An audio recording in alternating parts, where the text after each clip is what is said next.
وہ کبھی نہیں چاہیں گے کہ کوئی مسلم ملک آگے بڑھے، کوئی ملک جو ہے ترقی کرے۔ وہاں کا جو حاکم تھا وہ کتنا ہی بڑا ظالم کیوں نہیں تھا، لیکن وہ خوشحال، اس کے عوام جو تھے خوشحال تھے۔ وہ کسی کو نہیں منع کرتا تھا کہ تم نماز نہ پڑھو، روزے نہ رکھو۔ وہ اگر ٹکر لیتا تھا تو یورپ سے اور امریکہ سے ٹکر لیتا تھا۔ رہا ہوگا ظالم، رہا ہوگا، اس کے عقائد ہو سکتا ہے غلط رہے ہوں، غلط نظریات رہے ہوں گے، لیکن جتنا اس کے خلاف پروپیگنڈا کیا جاتا اتنا بھی نہیں تھا۔ آپ دیکھو گے وہ جہاں بھی جاتا تھا اپنے سربراہوں کے ساتھ، اپنے جو ہے پیروکاروں کے ساتھ، اپنے جو ہے لاؤ لشکر کے ساتھ وہ خود جو ہے امامت کراتا تھا نماز کی، وہ خود امامت کراتا تھا۔ ظاہر سی بات ہے، اور حدیث کے اندر ہے کوئی کتنا ہی ظالم کیوں نہ ہو، اگر وہ نماز قائم کرتا ہے اس وقت تک اس کے خلاف خروج جائز نہیں ہے۔ یہ صحیح بخاری صحیح مسلم کے اندر ہے، ما اقام الصلاۃ، جب تک وہ نماز قائم کرے۔ لیکن کئی اخوانیوں کے ایسی تصریحات آپ کو ملیں گے اس کو جو ہے کافر کہنے کے۔ تو میں یہاں یہ بتا رہا تھا کہ یہ لوگ جو ہے ان کو مجاہد سمجھ رہے تھے۔ ایسے ہی ہندوستان کے اندر، بر صغیر پاکستان، بنگلہ دیش وغیرہ کے اندر اخوانیوں کو بہت بڑا مجاہد بتایا جاتا ہے۔ ان کے ایسے ہی کچھ کارناموں کو الٹے سیدھے گنا کر کے مجاہدانہ طور پر کہ علماء حق ہیں، یہ مجاہد ہے وقت کے، یہ فلانے ہیں، یہ دماغے۔ آپ سمجھ لو کہ ایسے ہی کارنامے کرتے ہیں یہ لوگ، کہ یہ لوگ جو ہے قید و بند کی صحبتوں کو برداشت کرتے ہیں، جیل کے سلاخوں کے پیچھے جاتے ہیں، کس وجہ سے؟ حق بولنے کی وجہ سے۔ حق نہیں، آپ جا کر کے دیکھیں کہ یہ اپنے کن کارناموں کی بنیاد پر جاتے ہیں۔ آپ نے جماعت کو قائم کیا ہے، اگر صحیح جماعت، اگر تنظیم کو بنایا ہے، آپ نے دین کے واسطے بنایا ہے، تبلیغ کے لیے بنایا ہے، دعوت کے لیے بنایا ہے، آپ اسی کام میں رہیے۔ آپ کو دنیا کی کوئی حکومت نہیں منع کرنے والی، خاص طور سے مسلم ملک میں کوئی نہیں آپ کو روکنے والا، کوئی آپ کو نہیں روکے گا۔ اگر آپ جو ہے تبلیغ کر رہے ہیں، دعوت دین کر رہے ہیں، آپ کو کوئی نہیں روکے گا جب تک آپ اس ملک کے خلاف نہیں کوئی کام کرو گے۔ اگر آپ پارٹی بناتے ہو سیاست کے نام پر، سیاست کے نام پر جاؤ، بناؤ، کون منع کرتا ہے، لیکن اس میں دین کا نام کیوں لیتے ہو؟ دین کا مجاہد کیوں ثابت کرتے ہو؟ ڈیموکریسی اور جمہوریت کے نام پر شہید ہونے والے کیا وہ بہت بڑے مجاہد ہو جائیں گے؟ یورپ والوں سے مل کر کے، ناٹو صلیبیوں سے مل کر کے مسلم ملک کو برباد کرنے والے کون سے بڑے مجاہد ہو جائیں گے؟ تو ایسے ہی یہ مجاہد بنتے ہیں، مشہور کرتے ہیں، ان کے خلاف کوئی ثبوت نہیں، کوئی پروف نہیں، کچھ بھی نہیں، ایسے ہی باتیں یہ لوگ لکھتے ہیں اردو میں، اور ان کو جو ہے بہت بڑا ہائی پروفائل بنا کر کے پیش کرتے ہیں، صحابہ کی مثالوں تک دے دیتے ہیں ان کی۔ میں نے بتایا جیسے اس بندے نے، سلمان عودہ نے ان خارجیوں کو، ان قاتلین کو، خونی اخوانیوں کو جو ہے کیا بنا دیا؟ مجاہد بنا دیا۔ اور کس سے تسبیح دے دی؟ صحابہ سے۔ نبی صلی اللہ علیہ وسلم کے ساتھ جو فتح مکہ کے موقع پر مکہ کے اندر داخل ہوئے تھے، اس کی ویڈیو آج بھی موجود ہے، اس نے جو ہے تسبیح دے دی صحابہ سے۔ ایسے ہی یہ لوگ جو ہے صحابہ سے تسبیح دیتے ہیں ان کی، اور کر رہے کیا یہ ہوتے ہیں؟ یہ قتل و غارت گری کر رہے ہوتے ہیں، مسلمانوں کو تباہ کر رہے ہوتے ہیں۔ کتنے ملکوں کو انہوں نے تباہ کر دیا 2010 اور 11 کے اندر۔ تو ان کے افکار و نظریات ایسے ہی تھے۔ شرک و بدعات عقائد میں آپ کو ملے گا مہدی علیہ السلام کے خروج کا جو واقعہ ہے حدیثوں میں برحق ہے، صحیح بخاری مسلم 50 حدیثیں، لیکن انہوں نے انکار کیا ہے۔ عقیدے میں منحرف تھے، تعویل کرتے تھے، مفوضہ کا عقیدہ ہے، اس کی تفصیل میں جانا نہیں چاہوں گا۔ ان کے نہ عقائد صحیح تھے، تصوفانہ باطل عقائد کے حامل۔ اس کے علاوہ انہوں نے دین کے نام پہ جو تنظیم بنائی تھی، اس کو آپ دیکھیں گے تو ایک طرف دین کی تنظیم ہے تبلیغ کرنے کے لیے، دعوت دینے کے لیے، اور ساتھ میں ایک خفیہ تنظیم ہے جس میں بھرتی کر کے نوجوانوں کو مسلح طور پر ان کو تیار کیا جاتا تھا، تربیت دے کر کے، اسلحہ کی تربیت دے کر کے کہ اسلحہ کیسے چلانا ہے، کیسے استعمال کرنا ہے۔ یہ بات کسی کی سمجھ میں آئے گی کہ ایک تنظیم بنائی جائے دعوت کے نام پر، تو یہ نوجوانوں کو بھرتی کیا جا رہا ہے جس کو تنظیم الخاص کہتے ہیں، ان کے یہاں مشہور ہے تنظیم الخاص، اس میں نوجوانوں کو بھرتی کیا جاتا ہے، ان کو اسلحہ کی تربیت کیوں دی جاتی ہے؟ آخر کیا کریں گے؟ کیا دعوت کے میدان میں جو ہے اسلحہ چلانے کی ضرورت پڑے گی، لڑنے کی ضرورت پڑے گی، وہ بھی مسلم ملک کے اندر؟ یہی لوگ جب پکڑے گئے بعد میں اور بم دھماکے انہوں نے کیے ملک کے اندر مختلف جگہوں پر، یہ لوگ پکڑے گئے، اور اسی میں ان لوگوں نے باقاعدہ اس وقت کے جو وزیر اعظم تھا ملک فاروق کے دور میں، اس کو باقاعدہ انہوں نے قتل کیا، اور بھی کئی حکومتی سربراہوں کو انہوں نے قتل کیا، اور اسی جو ہے شک میں بتایا جاتا ہے ان کو بھی قتل کر دیا گیا۔ کوئی جنازے کی نماز پڑھنے والا نہیں، اس جماعت پر پابندی لگا دی گئی۔ اس کے بعد 65 کے اندر 1965 کے اندر ان کی وفات جو 1949 میں ہوئی، مارے گئے 1949 میں ان کی وفات ہو گئی۔ جماعت نے کیا کیا سوائے خلفشار کے، ملک کے اندر یہ جو ہے دعوت و تبلیغ کے نام پہ جماعت بناتے ہیں، اس کے بعد جو ہے خفیہ تنظیم بناتے ہیں، نوجوانوں کو بھرتی کرتے ہیں۔ بھائی کس لیے؟ حکومت نے جب پکڑا ان لوگوں تو کہا کہ جو ہے فلسطین میں جہاد کرنے کے لیے، فلسطین میں جہاد کرنے کے لیے۔ بھائی فلسطین میں جہاد کرنا ہے تو باقاعدہ پوچھ کے کرنا چاہیے، یہ چپکے چپکے کیوں کر رہے ہیں؟ یہ سب جھوٹ ہے، یہ سب جھوٹ ہے۔ بعض موقع پر پوچھے پکڑے گئے تو کہے نہیں سوئی اخوان والا مسلم، یہ ہماری جماعت سے اس کا تعلق ہی نہیں ہے۔ اور ان کی بھرتی جو بہت پیچیدہ، کیسے اپنی جماعت میں داخل کرتے ہیں لوگوں کو،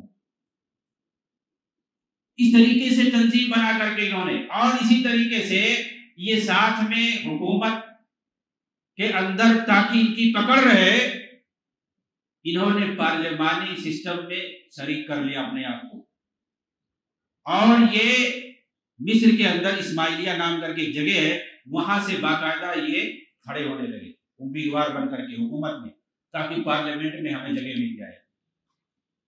تو سیاست میں بھی آ گئے، اور اپنے ساتھ صرف مسلمانوں کو ہی نہیں، انہوں نے کہا کہ سب لوگ ہمارے ساتھ آ سکتے ہیں، عیسائی بھی آ سکتے ہیں، مسلمان ہو، عیسائی ہو، یہودی ہو، کوئی بھی ہو، سب ہمارے ساتھ آ سکتے ہیں۔ قبطی جو وہاں پر ہیں انہوں نے باقاعدہ یہودیوں کے سامنے تقریر کیا اور کہا کہ ہمارے درمیان اور یہودوں کے درمیان کوئی اختلاف نہیں ہے، ہم دونوں محبت اور پیار سے رہیں گے، اللہ نے ہمیں اس کا حکم دیا۔ ہمارے اندر اور یہودیوں کے اندر جو اختلاف ہے، قرآن نے جس سیاق میں ذکر کیا ہے وہ کچھ معاشی مسائل کو لے کر کے ہے، کچھ اقتصادی مسائل کو لے کر کے ہے، ورنہ ہمارے درمیان اور یہودیوں کے درمیان کوئی اختلاف نہیں۔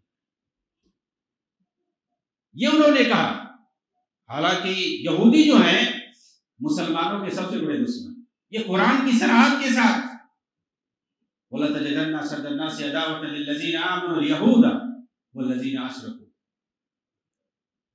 مومنوں کے سب سے بڑے دشمن کون ہیں؟ یہودی اور مشرک ہیں۔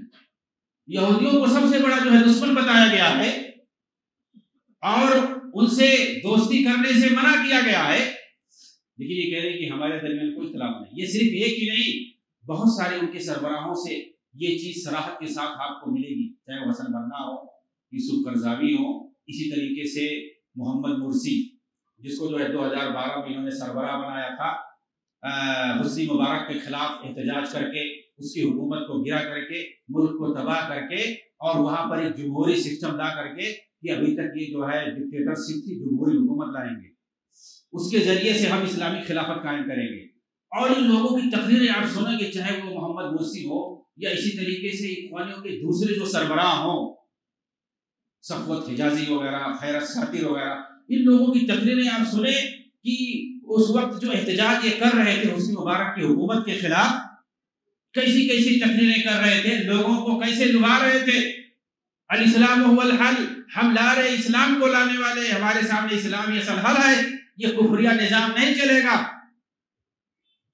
صفوت حجازی کہہ رہا ہے کہ ہم ایسی حکومت قائم کریں گے جس کا جو دارالخلافہ ہوگا وہ فلسطین ہوگا، بیت المقدس ہوگا۔ اس کا کیا مطلب ہے؟ یعنی اسرائیل کو ہم فتح کریں گے اور وہاں جو ہم خلافت دارالخلافہ بنائیں گے، وہیں سے ہم حکومت کریں گے، وہ بھی ہمارے پاس رہے گا، اسرائیل بھی ہمارے ساتھ، اسرائیل کو ہم بھی قبضہ کریں گے، اس کو فتح کریں گے۔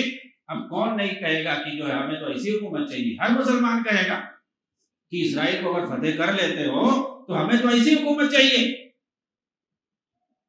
اور وہ کیسے؟ جمہوریت کے ذریعے سے، چلیے جمہوریت کے ذریعے سے کیسے بھی ہو، انہوں نے حکومت قائم کی 2012 میں، اور حکومت لانے کے بعد کیا کیا انہوں نے؟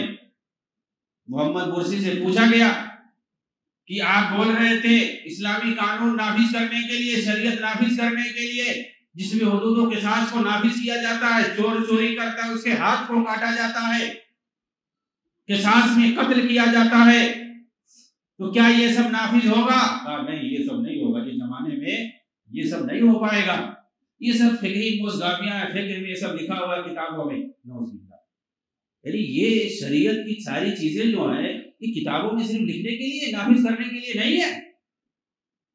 یہی لوگ قرآن کی آیت پڑھتے ہیں اور جتنے مسلم حکمران ہیں ان پر فٹ کرتے ہیں، وَمَن لَّمْ يَحْكُم بِمَا أَنزَلَ اللَّهُ فَأُولَٰئِكَ هُمُ الْكَافِرُونَ وَمَن لَّمْ يَحْكُم بِمَا أَنزَلَ اللَّهُ فَأُولَٰئِكَ هُمُ الظَّالِمُونَ۔ یہ جو شریعت کے مطابق حکومت نہ کرے وہ کافر ہے۔ آپ ڈاکٹر اسرائیل کی تقریر سنیں، اور جتنی طرح کے جو ہے تکفیری اور خارجی ذہن کے ہیں وہ یہ اس آیت کو سیدھے ایسے بولتے ہیں۔ خوارج نے شروع میں ایسے ہی کہا تھا، جو شریعت کو نافذ ہمارے کس کے مطابق؟ ان کے مطابق، جو نافذ نہ کرے وہ کافر ہے سیدھا۔ حالانکہ یہ آیتیں جو ہیں یہ یہودیوں کے بارے میں نازل ہوئی ہے، اور اگر اس کا ایک عام سنس لیا جائے اس میں ہر کوئی شامل ہے۔ من لم یحکم، جو فیصلہ نہ کرے شریعت کے مطابق اس کو کافر کہا گیا ہے، اسی سیاق میں اس کو ظالم کہا گیا ہے، اسی سیاق میں اس کو فاسق کہا گیا ہے۔ ابن عثیمین نے کہا ہے کہ یہ صرف حکام کے ساتھ خاص نہیں ہے، ہر ایک سارے مسلمانوں کے لیے ہے۔ ایک تو یہ یہودیوں کے پس منظر میں نازل ہوا ہے، دوسرا اس کو اگر عام سمجھا جائے تو یہ ہر انسان کے لیے، جو بھی فیصلہ کسی کے پاس بھی کوئی فیصلہ ہو، اگر وہ فیصلہ کتاب و سنت کی روشنی میں نہیں کرتا ہے تو وہ یا تو کافر ہوگا یا ظالم ہوگا یا فاسق ہوگا، اس کے اپنے حالات ہوں گے۔ اور مفسرین نے اس کی وضاحت کی ہے کہ اللہ نے جو تینوں ٹرم استعمال کیا ہے، کافر کا بھی، ظالم کا بھی، فاسق کا بھی، تو یہ تین حالات ہوتے ہیں جو شریعت کے مطابق فیصلہ نہیں کرتا ہے، چاہے وہ حاکم ہو یا غیر حاکم ہو، رعایا ہو، اس کے تین حالات ہوتے ہیں۔ وہ کبھی کافر ہوتا ہے، کبھی فاسق ہوتا ہے، کبھی ظالم ہوتا ہے۔ اگر وہ شریعت کا انکار کرتا ہے، منکر ہے، اور دوسرا جو وضعی قانون، وضعی دستور ہے اس کو وہ، یا اس کے قبائلی دستور ہے، کوئی بھی اسلام کے علاوہ کوئی دوسرا اگر قانون ہے اس کو وہ افضل سمجھتا ہے، اس کو بہتر سمجھتا ہے اور شریعت کا انکار کرتا ہے، اسی بات وہ کافر ہوگا۔ کوئی بھی ہو وہ کافر ہوگا اگر شریعت کے علاوہ دوسرے ایسے کسی قانون کی روشنی میں فیصلہ کرتا ہے، وہ جس کو بہتر سمجھتا ہے اسلام کے مقابلے میں، شریعت کے مقابلے میں، تو وہ کافر ہوگا۔ لیکن اگر کوئی کسی مجبوری میں کرتا ہے، وہ سمجھتا ہے کہ شریعت کا جو فیصلہ ہے وہ بہتر ہے، لیکن کسی مجبوری میں وہ غیر شرعی طریقے سے فیصلہ لیتا ہے، چاہے وہ حاکم ہو یا غیر حاکم ہو، مجبوری دونوں کے سامنے ہو سکتی ہے۔ اگر مجبوری کی صورت میں لیکن وہ دل میں اقرار کرتا ہے کہ جو شریعت ہے، فیصلہ ہے، وہی بہتر ہے، وہی افضل ہے، اس کو کافر نہیں کہہ سکتے، اس کو ہم ظالم کہہ سکتے ہیں، اس کو فاسق کہہ سکتے ہیں، کافر اس کو نہیں کہہ سکتے۔ یہ مفسرین نے تفصیل پیش کی ہے، علامہ ابن عثیمین نے بھی تفصیل پیش کی ہے۔ باقاعدہ ابن عباس رضی اللہ تعالیٰ عنہما نے خوارج کے سامنے یہ بات کہی تھی کہ جو کفر تم لوگ مراد لے رہے ہو اسے اللہ نے مراد نہیں لیا۔ یہاں جو ہے کفر دون کفر مراد، کفر اصغر مراد ہے۔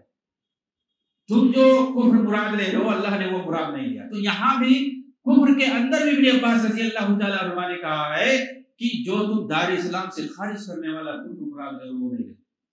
میں یہ کہہ رہا ہوں کہ یہ لوگ سب سے زیادہ اس آیت کو پڑھتے ہیں، سب سے زیادہ اس آیت کو پڑھتے ہیں، اور جو مسلم حکام ہیں ان پر فٹ کرتے ہیں کہ یہ لوگ کافر ہیں۔ آپ سنیے ڈاکٹر اسرار کی جو ہے تقریریں سنیے، اس آیت کو دھڑلے سے پیش کرتے ہیں، اور جتنی اخوانی علماء ہیں تکفیری ذہن کے ہیں، چاہے وہ سلمان عودہ ہو، چاہے عبدالعزیز قریفی ہو، اس طریقے سے دیگر سب لوگ اس آیت کی روشنی میں سارے حکام کی تکفیر کرتے ہیں، تکفیر کرتے ہیں۔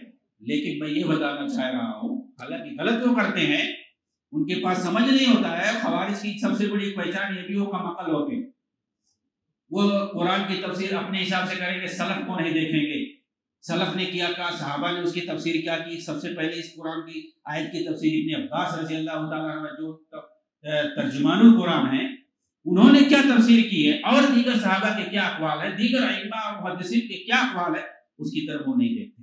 وہ سیدھا اپنے دماغ سے ظاہر قرآن سے جو سمجھ میں آتا ہے فوراً بول دیتے. تو ایک طرف ان کے یہاں یہ سختی ہے اور دوسری طرف یہ محمد مرسی کو یہ لوگ امام اور شہید کہتے ہیں. کون سے امام تھا, کون سا شہید تھا بھائی؟ اس طرح شریعت کا مذاق اڑانے والا اور کھلواڑ کرنے والا, لوگوں کے جذبات سے لوگوں نے اس کو اوڑھ دیا کہ آئے گا یہ بندہ, یہ شریعت نافذ کرے گا. اس سے پہلے شریعت کا نفاذ نہیں تھا. 1923 کا جو دستور ملک فاروق نے بنایا تھا اسی روشنی میں حکومت ہو رہی تھی. ملک کا دستور 1930 کا بنایا ہوا تھا, 23. لیکن اس بندے نے کیا کہا کہ ہمارے پاس آلریڈی 1923 کا دستور موجود ہے, اسی روشنی میں فیصلے ہوں گے, اسی روشنی میں فیصلے ہوں گے. یہ شریعت نافذ کرنے کا وقت نہیں ہے, شریعت نافذ کرنے کا وقت نہیں. 1923 میں کس نے دستور بنایا تھا؟ ملک فاروق نے بنایا تھا. وہ بادشاہی نظام تھا اور اسی روشنی میں حکومت ہوتی چلی آ رہی تھی, اور آج بھی اسی روشنی میں حکومت ہو رہی ہے ترمیم کے ساتھ. بھائی عوام سے جو وعدہ کیے تھے اس کو کیوں نہیں پورا کیا؟ تم کو تو چاہیے تھا کہ اس دستور کو باطل کر دیتے اور کتاب و سنت کی روشنی میں جو فیصلہ ہوتا وہ کرتے. تو اس طریقے سے دھڑلے سے حکومت ہمارے ہاتھ میں آ گئی, اب کو کوئی کیا کر سکتا ہے؟ اس طریقے سے نکار دیا, شریعت کا مذاق اڑاتے ہوئے. اور دوسری طرف اسرائیل کے بارے میں جو لوگ ڈیگے مار رہے تھے, یہ کریں گے وہ کریں گے, کیا کیا؟ ساری ویڈیو اور خبریں موجود ہیں. انہوں نے جو پرانا پہلے جو وہاں پہ سفیر تھا مصر کا اسرائیل کے اندر, اس کو ہٹا کے اپنا نیا سفیر بھیجا, اپنا نیا سفیر بھیجا پورے فائل کے ساتھ, نئے فائل کے ساتھ. یہ کیا انہوں نے, اور اس کے اندر سارے معاہدات جو پرانے معاہدات تھے مصر کے ساتھ سب کو باقی رکھنے کا وعدہ کیا. یہ سب موجود ہے. کیا کیے بھائی؟ اسرائیل کے ساتھ جو تعلقات تھے, سارے جو معاہدات تھے ویسے ہی باقی رہیں گے, کسی کی خلاف ورزی نہیں کریں گے. سفیر نیا اپنا بھیج دیا. اسرائیل کے خلاف کیا کیے؟ جو ڈینگے مار رہے تھے, شریعت نافذ کرنے کا وعدہ کیے تھے, باقاعدہ مذاق اڑائے, خلاف ورزی کیے, عوام کے جذبات کے ساتھ کھلواڑ کیا. ہوا کیا اس کے بعد؟ اور وہاں سے جو مصر ایران کے ساتھ جو تعلقات ختم تھا فوراً اس کو بحال کیا. حکومت نے, عوام نے جب دیکھا سال بھر کے بعد اس حکومت کو باہر کر دیا.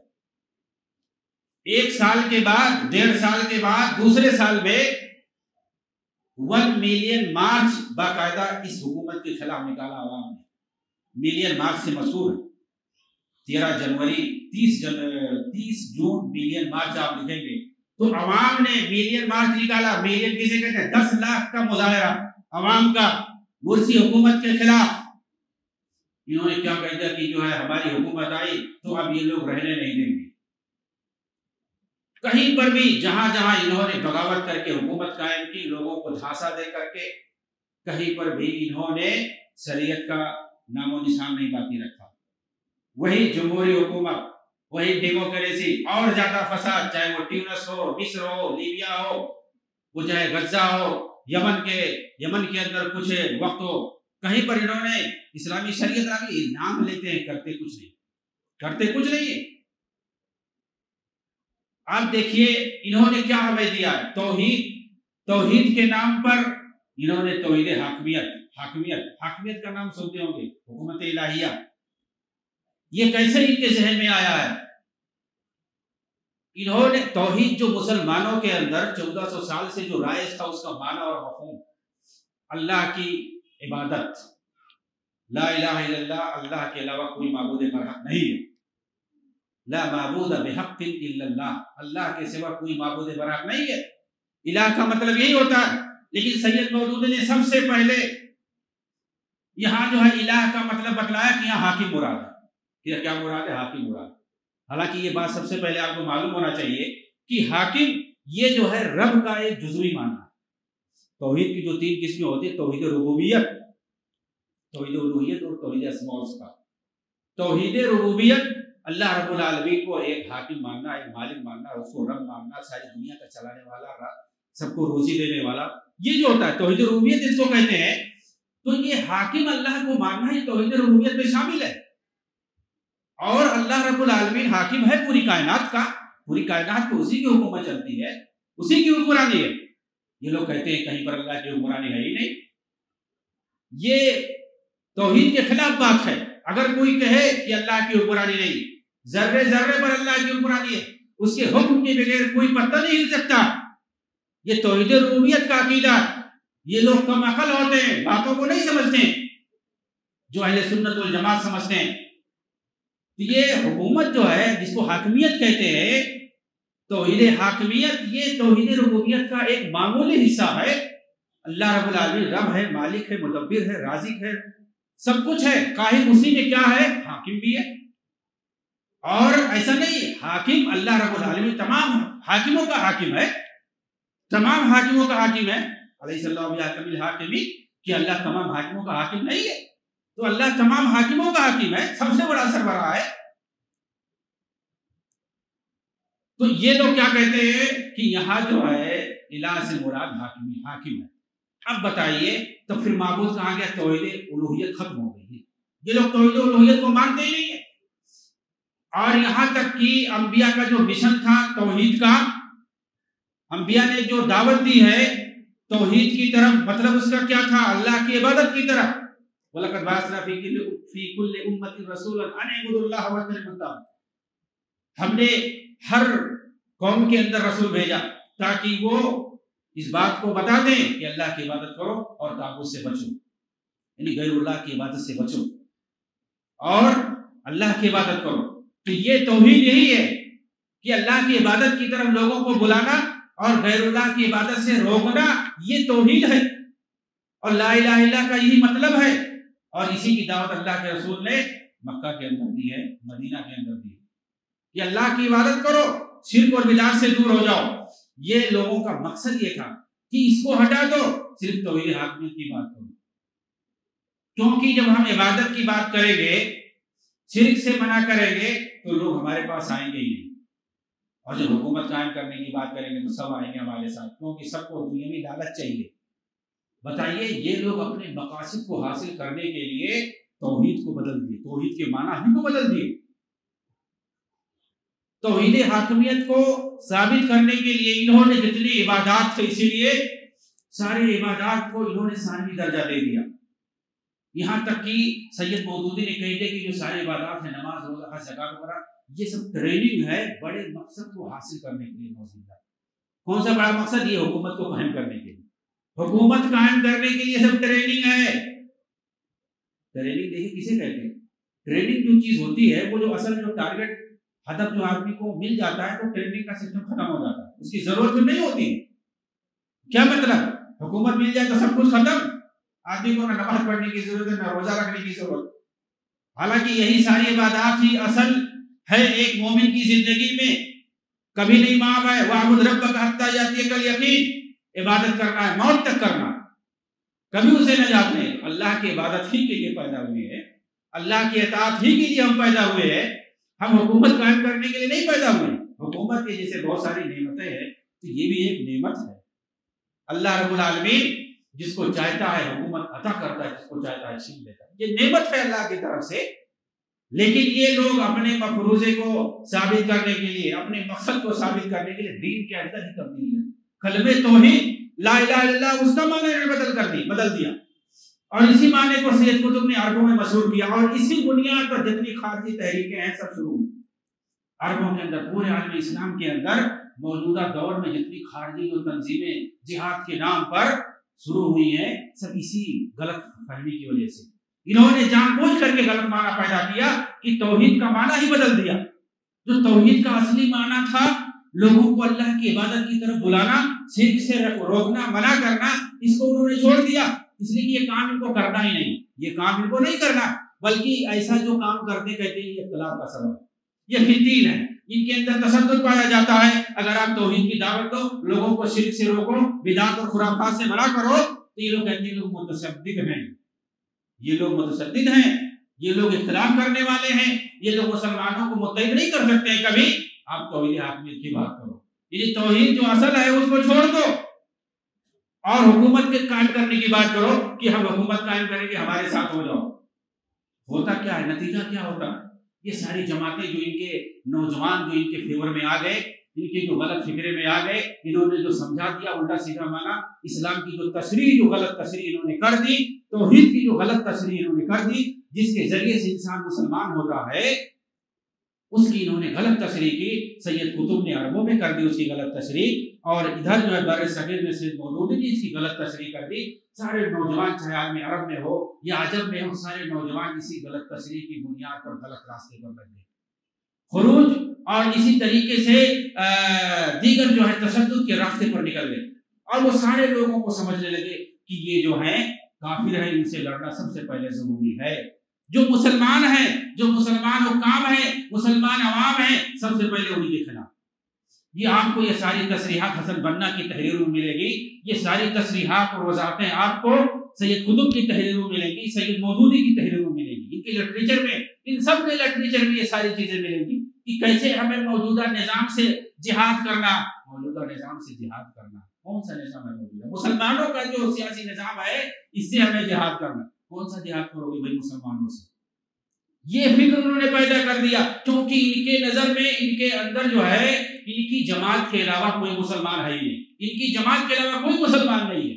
یہ ساری وضاحتیں خود مودودی کی تحریروں میں ہے۔ حسن بنا اور سید قطب اور دوسرے جتنے جو سربراہ ہیں اخوانیوں کے، ان کی تحریر میں آپ کو ملے گا کہ ان کے علاوہ کوئی مسلمان ہی نہیں۔ اسی لیے یہ اپنی جماعت میں جب بھرتی کرتے ہیں تو سب سے پہلے وہ کہتے ہیں ایمان کی تجدید کر لو، کلمہ پڑھاتے ہیں، باقاعدہ کلمہ باقاعدہ پڑھاتے ہیں۔ آج بھی رواج ہے ان کے یہاں، جب پوچھو گے بھائی یہ کیوں کر رہے ہو تو کہیں گے بس یوں ہی ایسے ہی کر رہے ہیں، کیونکہ یہ اپنی ساری باتیں، اپنے ایجنڈے جو ہے خفیہ رکھتے ہیں، نہیں بتاتے ہیں۔ یہ تجدید ایمان کرتے ہیں پہلے، اس کے بعد اپنی جماعت میں داخل کرتے ہیں، جبکہ ان کی ایمان کا کیا حال ہے آپ کو پتہ ہی نہیں ہوگا کہ یہ کتنے گئے گزرے ہوتے ہیں۔ یہ چند لٹریچر کی کتابوں سے دنیا و مافیا سے غافل ہوتے ہیں۔ یہ دوسروں کو تو الو بناتے ہیں، سمجھتے ہیں کہ سب سے بڑے بیوقوف ہیں، حتیٰ کہ بڑے بڑے علماء کبار کو، بڑے بڑے علماء اہل سنت کو یہ لوگ جو ہے بیوقوف بناتے ہیں، بیوقوف سمجھتے ہیں، اور کہتے ہیں کہ انہیں کچھ نہیں آتا ہے، یہ جو ہے حالات واقعہ سے، حالات حاضرہ سے واقف نہیں ہے، ان کو کچھ سوجھ بوجھ نہیں ہے، یہ جو ہے پیجاموں سے باہر نکلتے ہیں، نعوذ باللہ۔ یعنی یہ لوگ غسل جنابت اور حیض نفاس، اس کے علاوہ مسائل دینی مسائل کے جو احکامات ہیں، اس کے بتانے سے ان کو فرصت ہی نہیں۔ یہ سارے الزامات یہ لوگ لگاتے ہیں۔ میں آپ کو بتاؤں، یہ لوگ جو مسلمانوں کی جو جماعت ایک ملک کی صورت میں متحد ہو کر کے امن و امان کے ساتھ رہ کر کے دین کے فرائض کو ادا کر سکتی ہے اور وہاں امن و امان رہ سکتا ہے، اس کے لیے 3 چیزوں کی ضمانت ہوتی ہے۔ ایک جو ہے وہاں کے علماء ٹھیک ٹھاک ہوں، جن کو کبار علماء کہتے ہیں، علماء اہل سنت کہتے ہیں، وہ لوگ صحیح سے لوگوں کی تعلیم و تربیت کر رہے ہوں، تو یہ علماء کی ایک ٹیم ہوتی ہے کسی بھی ملک میں۔ یہ ضروری ہوتا ہے وہاں پر لوگوں کو صحیح دین پر عمل کرنے کے لیے۔ دوسرا جو ہے وہاں کا فوجی نظام درست ہو، تاکہ جو ہے وہاں کوئی خلفشار نہ ہو، بدامنی پیدا نہ ہو۔ اسی طریقے سے وہاں کا حاکم ٹھیک ہو۔ تو حاکم اور فوجی نظام اور علماء، یہ 3 چیزیں جو ہے بہت اہم ہیں۔ یہ دیکھو کہ یہ جو خارجی تنظیمیں ہوتی ہیں، یہ اخوانی جماعت کے لوگ، یہ لوگ ان تینوں کو ٹارگٹ کرتے ہیں، تینوں کے پیچھے پڑے رہتے ہیں، سوشل میڈیا میں، اپنی کتابوں میں، ہر جگہ انہی تینوں کو بدنام کرتے ہیں۔ یہ حاکم کے خلاف جو ہے ساری ان کی جو ہے زبانیں حکام کے خلاف چلتی ہیں، حکام کو بدنام کرتے ہیں، ان کے خلاف بولتے ہیں، ان کے پاس جیسے کچھ وقت ہی نہیں اس کے علاوہ، سارا وقت اسی میں ضائع کر دیتے ہیں، ان کے علاوہ کوئی ٹائم نہیں ملتا۔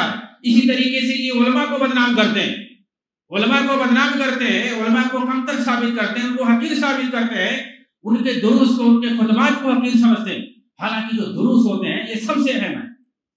آپ دیکھیے نبی صلی اللہ علیہ وسلم کے صحابہ جو تھے، وہ لوگ پوری دنیا میں جو پھیلے تھے، کیا کرتے تھے؟ ہر مسجد میں جا کے اپنا حلقہ بنا کر بیٹھ گئے تھے، دروس دیتے، درس دیتے تھے، کتاب و سنت کا درس دیتے تھے، قرآن کا درس ہو رہا ہے، حدیث کا درس ہو رہا، یہی کرتے تھے۔ اگر کہیں کسی مسجد میں دروس ہو رہے ہیں، کتاب و سنت کا، قرآن کا درس ہو رہا ہے، حدیث کا درس ہو رہا ہے، سمجھ لیجیے کہ وہ علماء حق میں وہی لوگ صحیح کام کر رہے ہیں، صحابہ کے منہج پر وہ چل رہے ہیں۔ یہ لوگ اس کو حقیر سمجھتے ہیں، فضول کام سمجھتے ہیں، دروس کو، قرآن کے درس کو، حدیث کے درس کو فضول سمجھتے ہیں لوگ۔ پھر کیا کرنا چاہیے؟ ان کے پاس آؤ، یہ گر بتائیں گے اپنے کیسے کیا کرنا، یہ سب کچھ نہیں کر سکتے، ہم سب کو بھائی کرنا کیا ہے؟ دین کی باتیں بتائیں، دین پہ عمل کرو، دنیا اسی میں ہے۔ دنیا کس چیز کا نام ہے؟ یہ آپ کو خواب دکھائیں گے، ایسے جیسے حسن بن صبا دکھاتا تھا اپنے پیروکاروں کو۔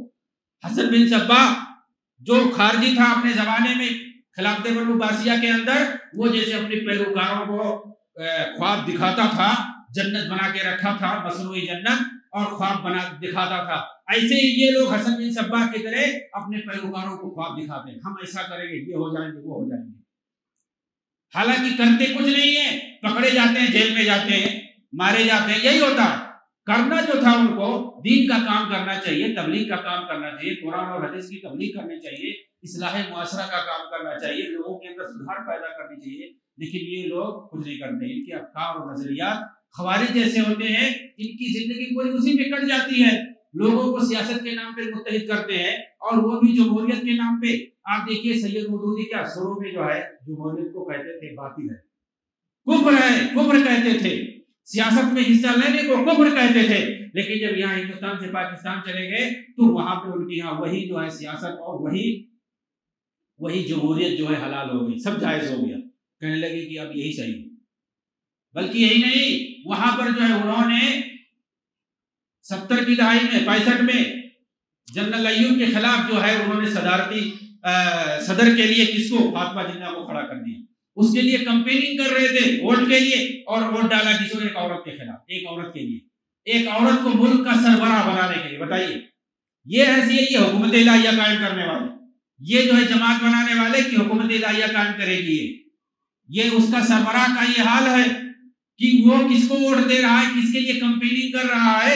ایک شیعہ عورت کے لیے، رافضیہ عورت کے لیے اس کو ووٹ دے رہا ہے، اس کے لیے کمپیننگ کر رہا ہے۔ لوگ پوچھ رہے ہیں کہ آپ ایک عورت کے لیے جو ہے کمپیننگ کر رہے ہیں، ووٹ دینے کی بات کر رہے ہیں، کہا نہیں جانتے ہو یہ جو جنرل ایوب ہے اس کے اندر جو ہے 99 خرابیاں ہیں، صرف ایک اچھائی ہے، وہ کیا ہے؟ وہ مرد ہے۔ اور یہ جو فاطمہ جناح ہے ان کے اندر 99 اچھائیاں ہیں، ایک خرابی وہ عورت، مطلب یہ جس کے اندر زیادہ اچھائی ہو اس کے پیچھے چلنا چاہیے۔ اس طرح بیوقوف بناتے تھے پبلک کو، اور پھر اس کے بعد تالی بجاتے تھے لوگ۔ ایسے وہ اپنے پیروکاروں کو یہ لوگ بیوقوف بناتے ہیں۔ ایک مثال کافی ہے، یہ لوگ کیسے بیوقوف بناتے ہیں۔ مطلب ایک عورت، وہ بھی شیعہ رافضیہ عورت، اس کی فضیلت بیان کر رہے ہیں، وہ جنرل ایوب کیسا بھی ظالم رہا ہو، وہ تھا تو سنی تھا، اہل سنت تھا، اس رافضیہ عورت کے کتنا ہی افضل تھا۔ ویسے بھی حدیث کے اندر صراحت سے جو ہے ملک کی سربراہی کے لیے عورت کو منع کیا ہے۔ لن یفلح قوم ولوا امرأتهم ولوا امرهم امرأة، وہ قوم کبھی جو ہے کامیاب ہو نہیں سکتی جو اپنا سربراہ عورت کو بنا دے، اور یہ ایک عورت کو سربراہ ملک کا بنانے کے لیے بےتاب تھے، تو یہ حکومت الہیہ قائم کر رہے تھے۔ ان کے گھر کی حالت، یہ ملک کو اور پوری دنیا کو سدھارنے چلے ہیں، ان کی اپنے گھر کی حالت کیا ہے؟ 9 ان کے لڑکے ہیں، کتنے؟ 9، 8 نہیں 9، شاید 6 لڑکے اور 3 لڑکیاں، کسی کو دینی تعلیم نہیں دلائی۔ ان کی جو وفات ہوئی امریکہ میں ہوئی ہے، ان کا لڑکا وہاں پہ ڈاکٹر تھا، ان کا ایک لڑکا ملحد ہو گیا، آج بھی وہ زندہ، آج وہ زندہ، کسی کو دینی تعلیم نہیں دلائی۔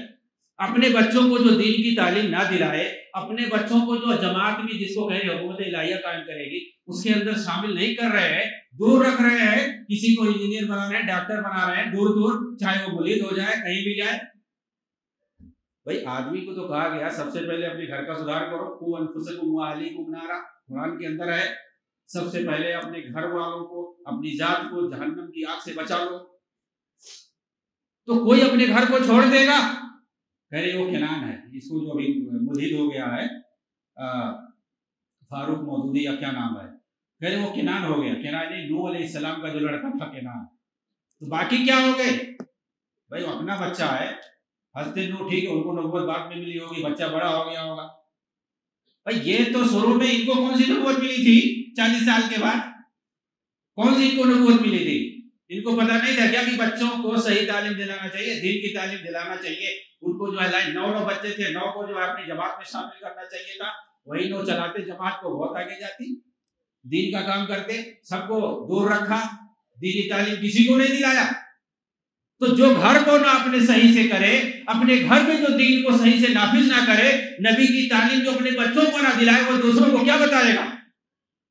یہ حقیقت ہے، یہ اصلیت ہے۔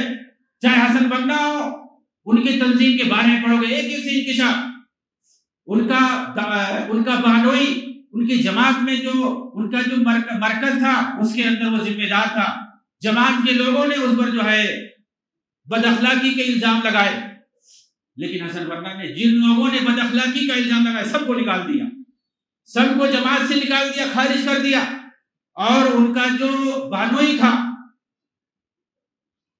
عبد الحکیم عابدین، اس کو باقی رکھا، اس کے منصب پر باقی رکھا عبد الحکیم عابدین کو.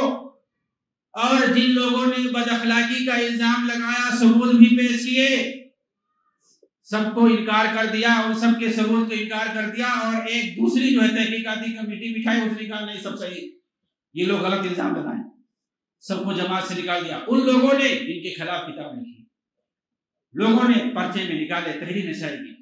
آج بھی ان کا ایک ناتی یورپ میں رہتا ہے کسی ملک کے اندر، اس کے اوپر جو ہے مختلف قسم کے زنا کے الزامات ہیں. بھئی کیا کیا ان لوگوں نے اپنے گھر کو سدھارا. ان لوگوں نے، ان کے جو بڑے بڑے سربراہ ہیں، آپ دیکھو گے ان کے گھر کی حالت کیسی ہے، جو ان تنظیموں کے قائم کرنے والے ہیں اور جو کہتے ہیں حکومت الہیہ اور جو موجودہ دور کے حکام ہیں ان کو برا ثابت کرتے ہیں، کافر ثابت کرتے ہیں، غلط ثابت کرتے ہیں. ٹھیک ہے پہلے جیسے نہیں ہے، لیکن جو بھی مسلمانوں کو جو اسلامی تعلیم دی گئی ہے کتاب و سنت کی روشنی میں، اس طرح سے ہمیں رہنا چاہیے.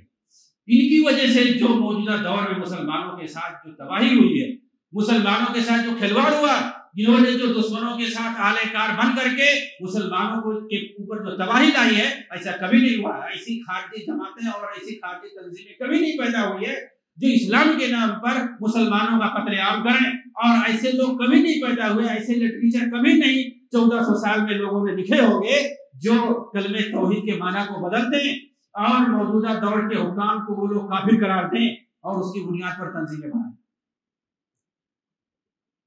اسلام کے اندر آپ دیکھیں تو 2 طرح کی حکومتیں آئی ہیں اور تمام علماء نے، ائمہ نے اس کو برحق سمجھا. وہ کون سا ہے؟ یا تو شورائیت کے ساتھ خلافت ہو یا پھر غلبہ کے ساتھ. یہی الخلافہ بالشورى والخلافہ بالغلبہ، یہی 2 صورت چلی آئی ہے. اسلام میں خلافت ہی ہے، چاہے اس کو حکومت کہو، امامت کہو، ملوکیت کہو، سب کچھ کہو، ہر ایک کا مطلب ہوتا ہے سربراہی اور حکمرانی ہوتا. 2 طرح کی حکومت آئی ہے. پہلی جو ہے وہی اصل اور بہتر ہے، جس کو خلافہ بالشورى کہتے ہیں. مسلمانوں کی عام جماعت کے مشورے سے کسی کو خلیفہ چنا جائے جو بہتر ہو مسلمانوں کی حق میں، یہی بہتر ہے، یہی اچھا ہے. یہ پہلی صورت ہے. دوسری صورت کیا ہے؟ خلافہ بالغلبہ، جو خود جو ہے غالب آ جائے، خود سے جو غالب آ جائے. تو اس کو بھی مانا گیا ہے. کیوں مانا گیا ہے؟ مجبوری کے تحت، مصلحت کے تحت.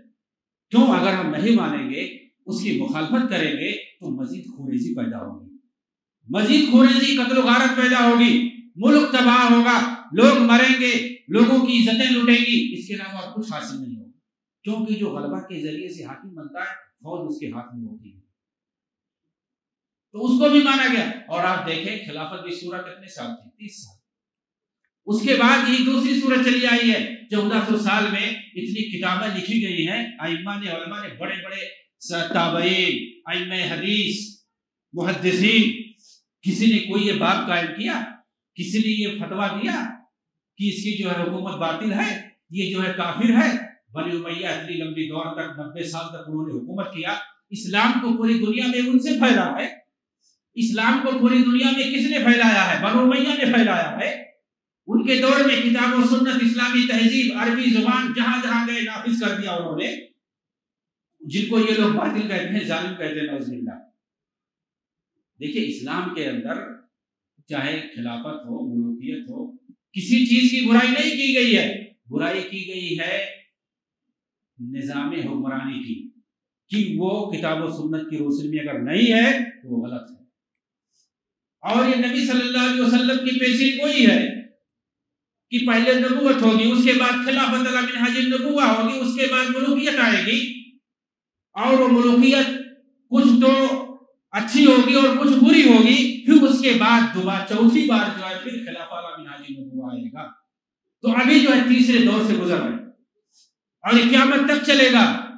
ان لوگوں کے بکواس سے، ان لوگوں کی جو ہے ڈھکوسلے سے، ان لوگوں کے جو ہے مغالطے سے امت گرچہ الجھ جائے جو ناسمجھ ہیں، لیکن جو باشعور ہیں وہ لوگوں کو آگاہ کرتے رہتے ہیں کہ ان کے ڈھکوسلے میں نہیں آنا چاہیے، یہ اپنا مفاد مقدم رکھتے ہیں، یہ اپنا سیاسی مفاد مقدم رکھتے ہیں، یہ حکومت اور اقتدار کے لیے، یہ کرسی حاصل کرنے کے لیے خلافت کا نام لیتے ہیں، ورنہ امام مہدی آ کر کے خلافہ علی منہاج النبوہ قائم کریں گے، ورنہ 1000 سال سے زیادہ ہو گئے، 1400 سال ہو گئے، تب سے جو ہے یہی ملوکیت کا نظام چل رہا ہے، کہیں اچھا تو کہیں برا، اور چلتا رہے گا قیامت تک۔ قرآن اور حدیث کی روشنی میں چوتھی بار جو خلافہ علی منہاج النبوہ آئے گا وہ امام مہدی ہوں گے، اس کو لانے والے۔ تو یہ اہل سنت والجماعت کا عقیدہ ہے، اور کہیں کبھی کسی مسلمان عالم نے اس کو غلط نہیں ٹھہرایا ہے کہ اس کو تکفیر کہتے، اس کو جاہلیت اسی دور سے خلافت راشدہ ختم ہونے سے ہی جاہلیت کا دور شروع ہو گیا، نعوذ باللہ۔ بلکہ یہ لوگ تو حضرت عمر کے بعد ہی جو ہے جاہلیت شروع کر دیتے ہیں۔ سید قطب کی عبارت سنو، پڑھو، مانتے نہیں وہ حضرت عثمان کی خلافت کو، نعوذ باللہ، یہ مانتے ہی نہیں، کہتے ایک خجوہ تھا، ایک وقتی طور پہ تھا، اس کی کوئی حیثیت نہیں ہے، اور جس کو یہ لوگ سربراہ مانتے ہیں، شہید مانتے، سید قطب شہید، صحابہ کو جس نے کافر کہا، مرتد کہا، نعوذ باللہ، حضرت عثمان پر جس نے غلط الزام لگائے، خود سید مودودی وغیرہ، ان کو یہ لوگ بہت بڑا سربراہ مانتے ہیں۔ ان کا اپنا ایک ایجنڈا ہے، سیاسی ایجنڈا ان کا غالب رہتا ہے، تاکہ اس کے ذریعے سے حکومت حاصل کیا جائے۔ دین کا یہ نام، خلاصہ یہی ہے کہ دین کے نام پر یہ اقتدار حاصل کرتے ہیں، اسی لیے انہوں نے جماعت بنائی، تنظیم بنائی، ورنہ دین کے نام پہ جو تنظیم بناتا ہے وہ صرف دین کا کام کرتا ہے۔ وہ لوگ سڑکوں پہ آ کے جو ہے ہلہ گہار نہیں کرتے، سڑکوں پہ آ کر کے مظاہرہ نہیں کرتے ہیں، بھئی آپ دین کے کام کر رہے ہو تو یہاں کیا کرنے آئے ہو؟ اس کے لیے بہت سارے لوگ ہیں، بہت ساری تنظیمیں، سیاسی تنظیمیں ہیں، جماعتیں ہیں، وہ اپنا کام کریں گی، آپ اپنا کام کرو۔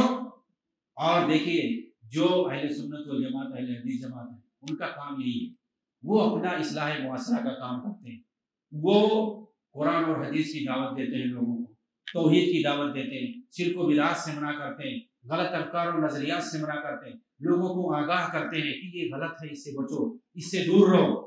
یہی لوگ بعد میں کہتے ہیں، جیسے یوسف قرضاوی جن کا انتقال ہو گیا، کہ ہم جو ہے بہت بڑی غلطی میں تھے، سعودیہ کے جو علماء نے جنہوں نے منع کیا تھا، ان ساری غلطیوں سے، ان ساری چیزوں سے پہلے سے آگاہ کر دیا تھا کہ مثال کے طور پر شیعوں سے قریب نہیں ہونا چاہیے، وہ شیعوں کے ازلی مسلمانوں کے ازلی دشمن ہے، اہل سنت کے ازلی دشمن ہے۔ ہم نے یہ طریقہ اپنا لیا شیعوں کو تاکہ قریب کر لیں، مسلمان متحد ہو جائیں، ہم وہ کرنے میں غلطی پر تھے، ہم نے غلط کیا۔ اب دیکھیے یہ لوگ کہتے ہیں ایران کی جو حکومت ہے وہ اسلامی حکومت ہے، اس کے علاوہ کوئی نہیں۔ سوڈان میں جو حکومت بنی تھی کبھی حسن ترابی کی قیادت میں، فوجی انقلاب لا کر کے، کہتے ہیں وہ ایک اسلامی جماعت، اسلامی حکومت وہ تھی۔ اس کے بعد مرسی نے اسلامی حکومت قائم کی، مرسی نے حکومت قائم کی 1912 میں، 2012 میں۔ تو ان کے یہاں ان کی جماعت کا جو حکومت قائم کر دے وہ کیسی بھی ہو، آپ حسن ترابی جو سوڈان کا تھا، مہا ملحد زندیق انسان تھا، وہ شاعر اسلام کا، نماز روزے ذکر و اذکار کا کھلا مذاق اڑاتا تھا، نعوذ باللہ۔ اس کی حکومت کو یہ لوگ جو ہے کہتے ہیں اسلامی جماعت۔ سید قرضاوی نے باقاعدہ اپنی کتاب امتنا بین قرنین، اس کے اندر لکھتے ہیں کہ اس وقت، کیونکہ 2012 سے پہلے انہوں نے لکھا تھا، لکھتے ہیں کہ اس وقت عالمی پوری دنیا کے اندر صرف 2 مسلم ملک پائے جاتے ہیں۔ کون سے ہیں؟ ایک ایران میں خمینی کی قیادت میں جو حکومت بنائی گئی ہے 1979 میں، اور دوسرا جو ہے سوڈان کے اندر حسن ترابی کی قیادت میں جو حکومت بنائی گئی ہے 1989 میں۔ دونوں ایک فکر کے ہیں۔ حسن بنا ہی کے دور سے یہ شیعہ جو ہے، روافض جو ہیں، اخوانیوں کے سے قریب ہیں، اور وہ چاہتے تھے ان کی جو شیعوں اخوانیوں کے جو آپ دیکھیں گے یہ رہنما اور آئیڈیل جس کو مانتے ہیں، حسن بنا ہو، سید قطب ہو، اور دوسرے جو اخوانی مرشدین ہیں، یہ کس کو اپنا آئیڈیل مانتے ہیں؟ جمال الدین افغانی کو، محمد عبدہ کو، یہ آئیڈیل اپنا مانتے ہیں۔ یہ جمال الدین افغانی کون تھے؟ یہ شیعہ تھے، رافضی تھے، تقیہ کرتے تھے۔ ان کی ساری تعلیم جو ہے عراق اور ایران کے اندر ہوئی ہے، یہ تقیہ کرتے تھے۔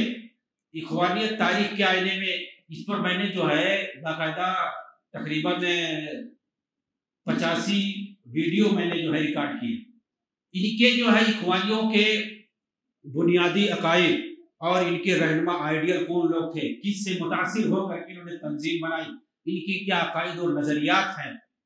ابھی اتنے ہی صرف ہوئے، ان کی بہت ساری چیزیں ہیں. مسلم ملکوں میں کس طریقے سے انہوں نے تباہی پھیلائی. سب سے پہلا جو انہوں نے بغاوت کیا ہے انہوں نے یمن کے اندر کیا 1948 میں. یمن کے اندر انہوں نے بغاوت کی ہے، مصر کے اندر انہوں نے بغاوت کی ہے. مختلف ملکوں میں ان کی بغاوتوں کی جو تاریخ ہے، ان کی جو ہے سیاسی قتل جس کو اغوا اور قتل کہتے ہیں، کیسے یہ اغوا کرتے ہیں حکمرانوں کا اور پھر قتل کرتے ہیں اغوا کر کے، اس کی پوری تاریخ ہے. ان کی جماعت سے یعنی اخوانیت سے کیسے جو ہے خارجی تنظیمیں نکلی ہیں اور بنی ہیں. القاعدہ تنظیم سے لے کر کے داعش اور دیگر جو خارجی دہشت گرد تنظیمیں ہیں وہ کیسے جو ہے بنی ہیں، سب انہی سے اسی کے افکار سے متاثر ہو کر کے.